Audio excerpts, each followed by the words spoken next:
સમાચારોમાં આગળ વધીએ. ભાવનગરમાં પોલીસે મેગા ફૂડ પેટ્રોલિંગ કર્યું, જેમાં રથયાત્રા પૂર્વે અધિકારીઓનું આ રૂટ ચેકિંગ છે.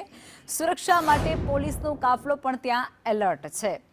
ચાવડી ગેટથી હલુરિયા સુધી માર્ચ યોજાઈ હતી અને કાયદો તેમજ વ્યવસ્થા જાળવવા માટે પોલીસ ત્યાં તૈનાત રહી છે.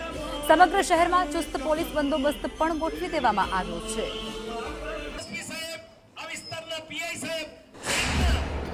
શું કહેજો, રથયાત્રા આવી રહી છે, કેવા પ્રકારનો પોલીસ બંદોબસ્ત ગોઠવવામાં આવ્યો છે? પરમ દિવસે 16 જુલાઈએ 41મી રથયાત્રા છે, જે ભાવનગરની રથયાત્રા છે. ગુજરાત રાજ્યની બીજી મોટી રથયાત્રા છે અને છેલ્લા ઘણા દિવસોથી પોલીસ સતત 24 કલાક ખડે પગે એની તૈયારી કરે છે.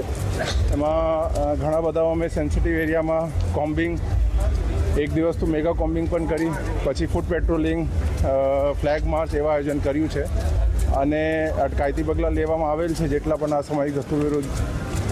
સાથે સાથ આ બંદોબસ્તમાં એક સારું શાંતિનો મેસેજ આપવા માટે છેલ્લા અઠવાડિયાથી ઘણા બધા કાર્યક્રમોનું આયોજન કરવામાં આવેલ છે, જેમાં